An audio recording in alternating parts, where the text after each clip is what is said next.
Bicara soal musik di skena 2000-an, gak afdol rasanya kalau kita gak bahas sub-sub genre unik yang lahir di era tersebut. Dan salah satu sub-genre yang lahir di era ini adalah electronic core atau metal jedak-jeduk, yang mana sub-genre ini merupakan perpaduan antara genre metalcore dan beberapa macam musik elektronik. Bisa dibilang ini adalah solusi buat anak gigs yang kepengen moshing dan juga headbang sambil joget-joget di mosh pit pada waktu itu. Karena ya emang yang ditonjolin dari subgenre ini tuh bagian breakdown dan jedak-jeduknya guys. Kayak gini nih contohnya.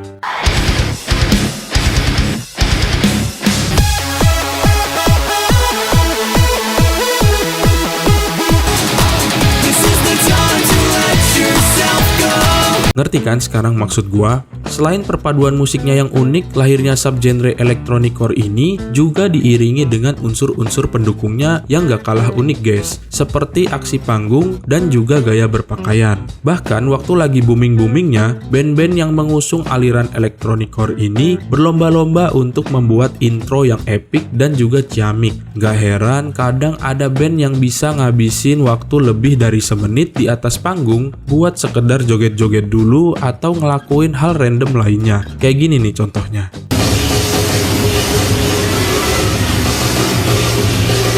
Nah, kira-kira gimana sih awal mulanya subgenre ini muncul? Kalau gua nggak salah, subgenre ini tuh awalnya mulai booming sekitar tahun 2007 atau 2008-an lah guys. Dimana pada tahun-tahun ini tuh banyak band-band electronic core bermunculan baik di luar maupun di dalam negeri. Fenomena ini pun terus berlangsung dan mencapai puncaknya di tahun-tahun 2010 sampai 2012-an. Tapi kalau ngomongin siapa penggagas dari subgenre ini, dari hasil riset gua nge-googling, band yang mulai mempopulerkan aliran ini tuh di era 2000-an adalah Enter Shikari asal Inggris. Meskipun telah berdiri sejak tahun 1999, band ini mulai dikenal namanya pada tahun 2003 lewat EP-nya yang bertajuk Nodding Acquaintance. EP ini sendiri dirilis secara independen dan didistribusikan secara langsung kepada penontonnya tiap mereka manggung di gigs, serta melalui website mereka. Berkat kesuksesan EP-nya ini, 2 tahun kemudian, tepatnya pada tahun 2006, Enter Shikari pun berhasil menjadi pengisi acara di event yang bertajuk Download Festival. Dan dari sini, popularitas mereka pun kian menanjak sampai akhirnya pada tahun 2007, mereka merilis debut albumnya yang bertajuk Take to the Skies dengan hits andalannya seperti Sorry You're Not a Winner, Mothership, Anything Can Happen, dan Okay Time to Plan B. Selain berhasil mempopulerkan genre electronic core, Enter Shikari juga terkenal dengan outfit mereka di atas panggung yang menurut gua selain mencolok juga terbilang nyeleneh pada saat itu. Pasalnya mereka sering banget manggung pakai boxer atau celana basket gitu guys. Lu lihat aja nih basisnya pas manggung, udah kayak orang mau jogging kan? Tapi keunikan inilah justru yang berhasil menarik perhatian para fans terhadap mereka guys. Bahkan di Indonesia sendiri juga ada loh salah satu band indie besar yang terinspirasi banget sama Enter Shikari waktu era-era 2000-an awal. Baik dari segi musik, outfit, dan juga aksi panggung. Dan band yang gua maksud ini adalah 13.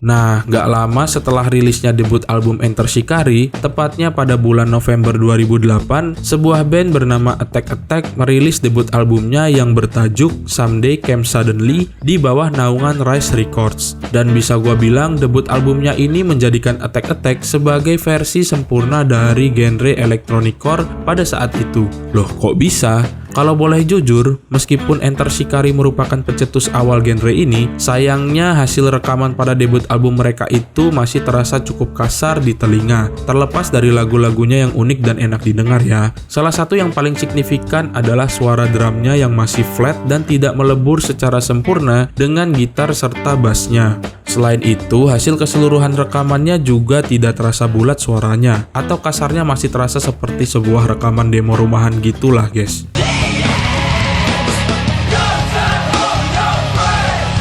Lain halnya dengan Attack Attack yang memiliki hasil rekaman debut album dengan suara vokal dan synthesizer-nya yang jauh lebih jernih dan melebur secara sempurna dengan suara distorsi gitarnya yang metalcore banget. Dan yang terpenting adalah hasil rekaman drum mereka itu jauh lebih padat, rapi, dan lebih sinkron dengan tempo distorsi gitarnya, terutama pada bagian breakdown yang terdapat di lagu-lagu mereka.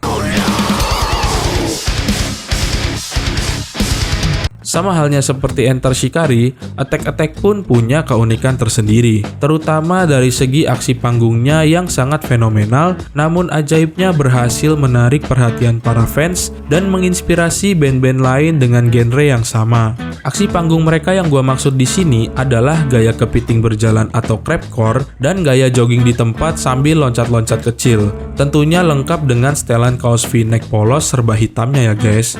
Nah, buat kalian yang tumbuh kembang di skena musik 2000-an awal sampai tahun 2010-an, gue yakin banget kalian pasti familiar sama aksi panggung semacam ini. Sebab, band-band baru yang lahir setelah Attack Attack menggunakan formula dan gaya yang sama. Seperti kita sebut saja contohnya ada Asking Alexandria, Icy Stars, Confide, dan Abandon All Ship.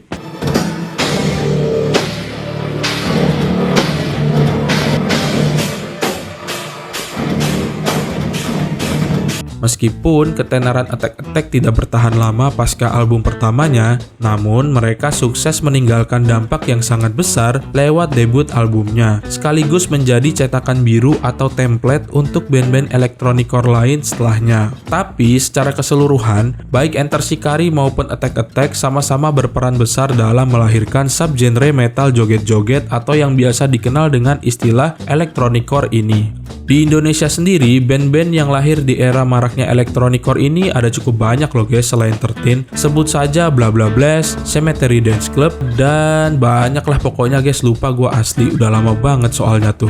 Tapi seiring berjalannya waktu dan perkembangan musik yang semakin dinamis, subgenre ini ya perlahan tenggelam dengan sendirinya guys. Walaupun beberapa nama besar seperti Asking Alexandria dan Enter Shikari sendiri masih eksis dan bertahan sampai sekarang. Tapi ini opini pribadi gue aja ya guys, karena jujur nih ya, mulai tahun 2013 atau 2014an tuh gue udah gak ngeliat lagi adanya gebrakan atau regenerasi dari subgenre ini gitu. Nah, tapi kalau menurut kalian gimana nih guys? Tulis pendapat kalian di kolom komentar ya.